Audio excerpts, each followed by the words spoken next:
I said peace to the family.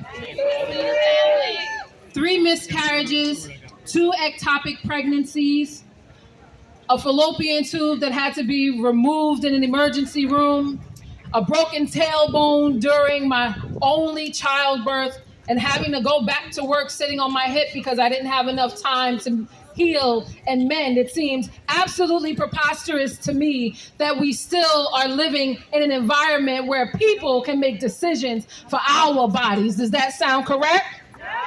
Does that sound correct? My name is Shaniqua Charles, the executive director of Miss Abby's Kids, a nonprofit started in the Bronx to build a stronger, more sustainable Bronx child through real world teachings.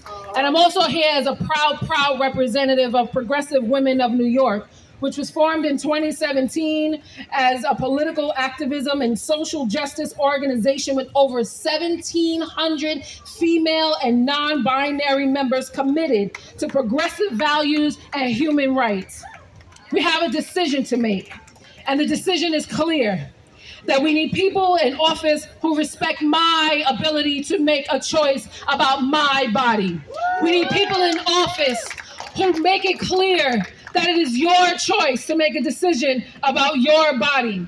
Today is the first day of early voting. Say early voting. Early voting. Say early voting. Early voting. And we have a powerful decision to make.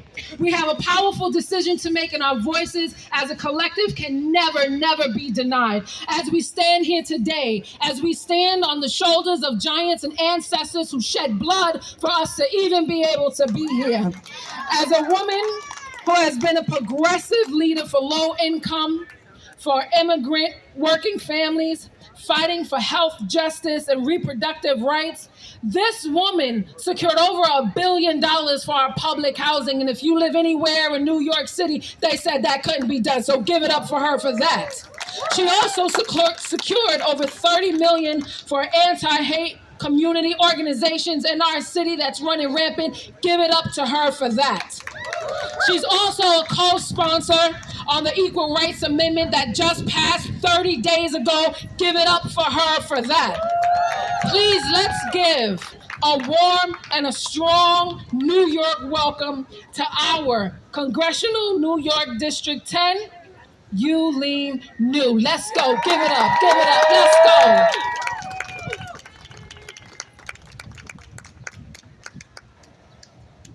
One of the most powerful speakers. I don't know if I could go after her. I just want to say thank you to Shaniqua. I want to say thank you to Amplify Her and all the organizations who came together today to make this day possible. June 24th, 2022. June 24th, 2022. We're not going to forget that date. It has been less than 2 months since Roe was overturned. And in these 2 months, we have already seen some of the horrific repercussions of this decision. A 10-year-old child who was raped had to go to a different state to get an abortion. A woman suffering complications in her pregnancy bled out and then bled to death due to the changes of the law in her state. A mom and daughter were just arrested for buying abortion pills.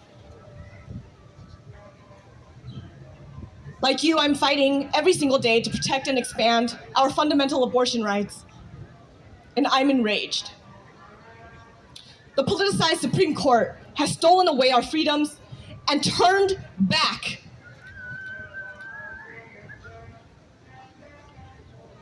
the clock on history for almost half a century on abortion rights. The House and Senate Republicans are stonewalling our efforts to enshrine those rights into law, and here we are, like our parents and grandparents before us, still fighting for our right to control our own lives and our own bodies. But I'm most angry that some of the people sitting in Congress who are supposed to be our allies sat on their hands while the rest of us had to scream from the sidelines to do something.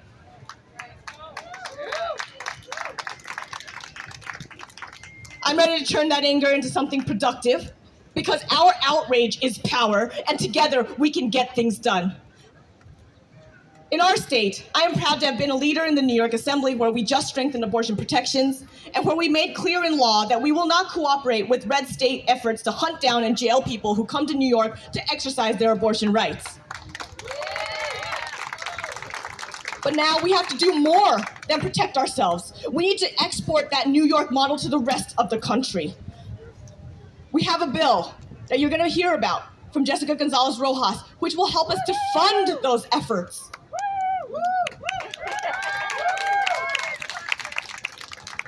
I am prepared to do in Congress what I did in Albany, but if we're going to push back against the GOP's nationwide assault on human rights, we need to be louder, and we need to be as loud and as large so that we cannot be stopped.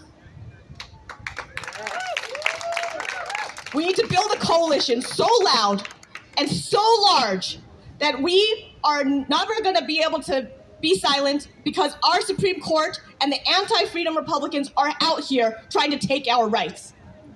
And right now, just right now, the New York Times just endorsed the only candidate in my race that waffles on abortion rights. We know that Dobbs is only the beginning. They're coming for marriage equality, for families who love and support their trans kids, for couples and solo parents who rely on IVF to get pregnant, for folks like me with disabilities who are 3 times more likely to be the target of sexual violence and rape, and 5 times more likely when we're kids. Something I know all too well about. And women of color, who have always been at the front line of these struggles. We are the ones who are going to be targeted. And we are the ones who are bearing so much suffering and so much strength all at once, as we scrape together everything we've got to take care of ourselves and our communities. I believe in us. I know what we can do. And I know that we can't afford to stay silent. And I refuse to shut up, not in Albany and not in DC. And I have one question for everyone. Are you ready to fight with us? Are you ready to fight for us? Are we going to fight to make sure that we have our rights? Thank you so much for being here today. Thank you so much for being the movement that we need to see. And thank you so much for all of the people behind me here, standing beside us here, fighting for our rights here in New York. And we will not waffle, we will not blink, because we are going to change everything for our country and for our state and for our people, because this is what it's all about. And we are here to change it. We are here to change everything, because for 50 years, we have fought, and yet we had no plan. Our Congress had no plan for us. And we need to change that now. Thank you so much.